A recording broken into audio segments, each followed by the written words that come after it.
महाराज जी, पिछले 3 महीनों से आपके प्रवचनों को नियमित सुनने के बाद ऐसा लगने लगा कि मैं पशु से भी निम्नवत जीवन जी रहा हूं। अब आपके प्रवचन सुनने पर जीवन बदलने की प्रेरणा मिलती है। महाराज जी, मेरा शरीर पुरुष का होते हुए भी अलग अलग पुरुष शरीरों के साथ यौनाचार जैसे घृणित पाप कर्णों में रोज रोज लगा रहता था। अब आपके वचनों से प्रेरित होकर कुछ समय से बड़ी मुश्किल से अपने आप को कंट्रोल करके रखा है, फिर भी मन बार बार वही सब करने को करता है।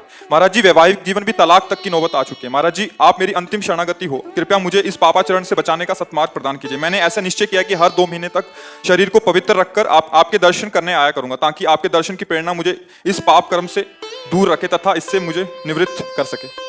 पहले तो हम आपका धन्यवाद देते हैं कि अभी आप में इतना आत्मबल बचा है कि आप अपनी कमी को सभा में रख रहे हैं। मतलब अभी आत्मबल से युक्त है ना, ऐसी बातें समाज में नहीं रखी रहती, हिम्मत नहीं होती ना ऐसा करना, अपनी कमियों को प्रकाशित किया। तो इसका मतलब कहीं किसी कोने में अभी सत्य का अस्तित्व है। देखो, ये तुम्हारी गलती नहीं है, ये संपूर्ण सृष्टि में काम अपना तांडव मचाए हुए है। भाई हम चुप हैं, तुम चुप हो, लेकिन तुम मुखर हो गए तो सबकी दृष्टि तुम्हारे पे जाए। हम सुख बुद्धि होने के कारण आदरणीय और प्रिय हो गया, नहीं हुआ? सुख मिलने के कारण। आप ईमानदारी से बताओ, क्या आज तक आपको तृप्ति हुई? सच्ची बताना। नहीं ना? आज भी वही चाह है जो पहले से थी। इसका मतलब कभी नहीं हो सकती, क्योंकि वहां नहीं है सुख। विचार खुले, जब आपने प्रश्न किया तो इस शरीर में है क्या? इस शरीर में है क्या? मल और मूत्र के ही तो द्वार हैं, जहां छू जाने पर हाथ हमको पवित्र करना पड़ेगा। क्या है? दुर्गंध युक्त, चाहे जितना सुगंधित पेय पियो, भोजन पाओ, 6 घंटे बाद दुर्गंध युक्त मल बन जाएगा। एक मल का द्वार है, चाहे जितना सुंदर जूस और दूध पियो, एक मूत्र बन जाएगा। दोनों के द्वार हैं, मल और मूत्र। उसके सेवन का केवल एक ही मार्ग बताया गया है कि संतानोत्पत्ति रूपी जो भगवान की सृष्टि का क्रम है, उसकी पूर्ति के लिए काम का आदर किया गया है। भगवान ने कहा धर्मयुक्त काम मैं हूं, अर्थात जो इस सृष्टि जनित क्रिया है, संयम के द्वारा संतानोत्पत्ति करने के लिए ये जो पाणी ग्रहण संस्कार किया जाता है, इसकी ये वैराग्य को प्राप्त हो जाएगा, घृणा को प्राप्त हो जाएगा, और वो सत्य मार्ग का पथिक बन जाएगा। पति पत्नी दोनों एक ही धर्म का आश्रय लेकर, भगवद आश्रय लेकर संतान उत्पन्न करना, मानो सृष्टि रूपी भगवान की पूजा करना, बस इतने के लिए काम का आदर है। ये व्यर्थ में गंदे आचरण करना है। ये जो अभी इन्होंने प्रश्न के पहले हमें बताया, क्योंकि हम तो बच्चापन से गंगा किनारे रहे, शास्त्र की बात तो हमें पता है, लेकिन ऐसा पता कि स्त्री स्त्री से आसक्त हो जाए, सुख और शांति की इच्छा है, तो वो केवल भगवान की शरण में, भगवान के नाम में। नहीं तो जैसे मन समझाता है कि एक बार भोग लूं तो शांति मिल जाएगी, ऐसा मन कहता है कि जो इच्छा होती है एक बार तो यार देख लेते हैं। आपने अनेकों बार देखा है, अनेकों शरीरों को देखा, ईमानदारी से आप कह रहे हो, फिर भी आपकी वृत्ति वही है। आज से अपने इस दगाबाज मन की सलाह को मारना सीखो, महात्मा बन जाओगे। कुछ नहीं, हमारे भगवान की ऐसी ही कृपा है, नहीं तो किसी का उद्धार ना हो।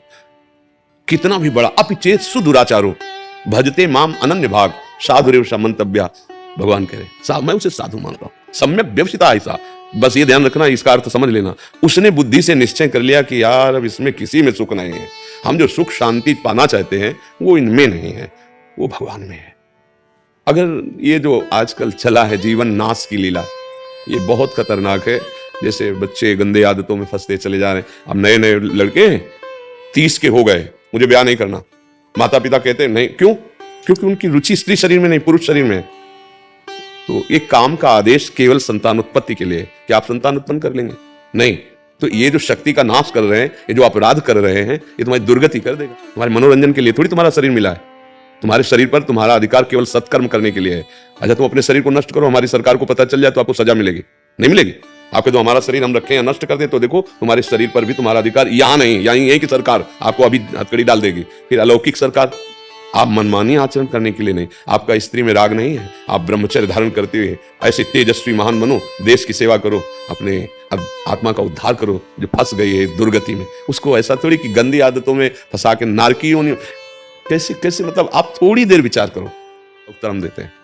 आप इस बात के लिए आए हो कि जो मैं कर नहीं पाया वो आप कर लिए, जो मैं नहीं कर पाया वो आप कर लिए, इसलिए हाथ जोड़ते हैं और आपसे जानना चाहते हैं कि मैं कैसे निकलूं, जहां नहीं फंसना चाहिए वहां फंस गया। सार बात है ये, कुछ नहीं है। 5 भौतिक शरीर, जैसे आप भगवान के अंश हो वैसे मैं अंश हूं, पर भगवान की कृपा से बचपन से बात समझ में आएगी कि बहुत जन्म बीत गए धोखे में, ये जन्म बिल्कुल धोखे में। ठाकुर कृपा से लग गई ब्रक, 13 वर्ष की अवस्था से लेकर जैसे भगवान ने चलाया आज तक वैसे।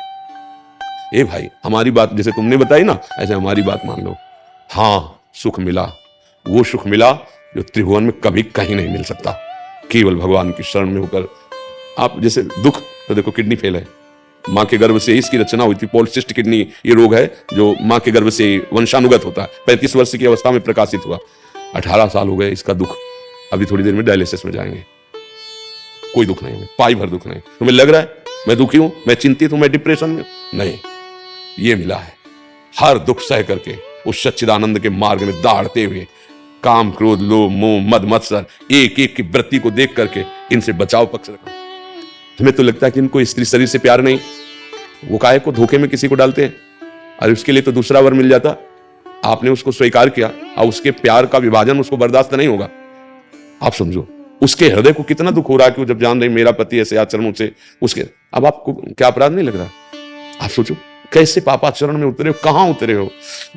अभी चांद से निकलो। महाराज जी, जैसे आपने बोला कि विवाह की इच्छा नहीं होती, वैसे हमारे पास बहुत सारे ऐसे प्रश्न आते हैं कि वो विवाह नहीं करना चाहते, बट पारिवारिक इतना दबाव होता है कि वो क्या खुल के अपनी बात रखें? नहीं, रखना चाहिए खुल के बात। किसी लड़की के साथ धोखाबाजी करोगे तो तुम्हारे, या कोई लड़की किसी पुरुष के साथ धोखाबाजी, तुम्हारी स्त्री शरीर में आ सकती है, खुल के बात करो ना, खुल के बात करो। दूसरे की जिंदगी के साथ खिलवाड़ क्यों करो? मान लो आपको वो इसी बात से डरते रह जाता है कि कहीं हमारे कदम फिसल न जाए, उसको रुचि नहीं।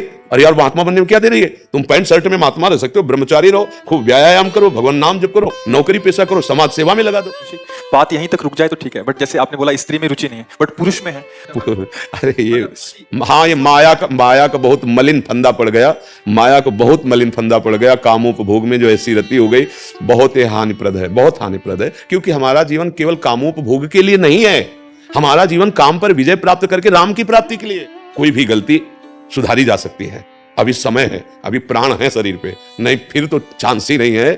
फिर तो चांस है जब इन कर्मों का, अगर ये नष्ट नहीं हुए कर्म, और इन कर्मों का आप गुप्त रूप की ये सब बातें मतलब है, संत महात्मा क्यों इस विषय पर जाए? पर भगवान की ऐसी लीला है कि वैसे जिससे संतान उत्पन्न होती है वही भी रहना। आप किसी भी तरह से उसका क्षय करते हैं तो संतान के हत्यारे हुए कि नहीं? सूक्ष्मता से बताओ। अगर वही यथायोग्य स्थान पर पहुंच जाता तो संतान रचना हो जाती ना। अब आप उसको कहां प्रयोग कर रहे हैं? वही संतान है ना, उसमें जीव है, वो व्यर्थ नहीं है। महापापी हो जाओगे, इसलिए बुद्धि भ्रष्ट हो जाती है और दुर्गति को प्राप्त होती है। चाहे अभी जो शब्द आप बोल रहे हो ये तुम्हारे सुधार के लिए बोल रहे हैं। यदि तुम्हें स्त्री शरीर प्रिय नहीं, पाणी ग्रहण करने की भावना बिल्कुल मत रखना, क्योंकि केवल पाणी ग्रहण, संतान उत्पत्ति, सृष्टि पूजा के लिए तुम ब्रह्मचर्य रहकर समाज की सेवा कर सकते हो। आप देखो ना अपने देश प्रदेश में है, रहकर कर सकते हो। आप एक तेजस्वी तपस्वी हमारे देश के वीर जवान हो सकते हैं। आप स्वभावना परिवर्तित करें तो भगवत प्राप्ति कैसे करेंगे? अरे भाग्य का परिवर्तन, स्वभाव का परिवर्तन, ये कोई खिलवाड़ का मार्ग थोड़ी, परमार्थ का मार्ग है। जो नर होए चराचर द्रोही, आवे सभय शरण तक मोही, तज छल कपट मोह मद माना, करो सत्य ते साधु समाना। वृंदावन में बैठ के बोल रहे हैं, केवल ये राधा राधा जपे, आज के बाद अपने नियम का पालन करें। पीछे वाले को आग लगा देंगे, कैसी बात करते हो? हम किसी के बल से बोलते हैं, हम कोई प्रवचन थोड़ी केवल कर रहे हैं। और जीवन का परिवर्तन ना हो जाए, दिव्यता ना। हाँ, अब सावधानी की बात कह रहा हूं।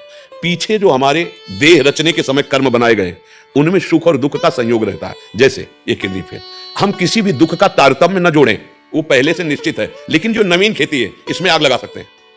पुराना स्टॉक जो जमा है वो हमारे हाथ से खत्म, उसकी चाबी भगवान के हाथ में है, जो संचित कर्म कहते हैं। ये जो नवीन कर्म इस जन्म में बन गया, ये भाई महात्मा का अंश कहीं हृदय में है, सत्यता है, तभी बोल पाए हैं। और हम जानते हैं, जैसे लोग लेके थे, हम अमुक, हमने बचपन से मन को पढ़ा, ये बेईमान किसी का दोस्त नहीं है, एक क्षण में गिरा सकता है। तो सबसे गलतियां होती हैं। भगवान का आश्रय लेकर हम अपनी गलतियों को हटाकर कि सद्गुण प्राप्त करने के लिए मानव देह प्राप्त किया है, हम अच्छे आचरण करें, हम भगवान को प्राप्त हों, हमारा मन आनंदित हो जाए। अब हमारा जन्म सुअर कुत्ते की तरह ना हो,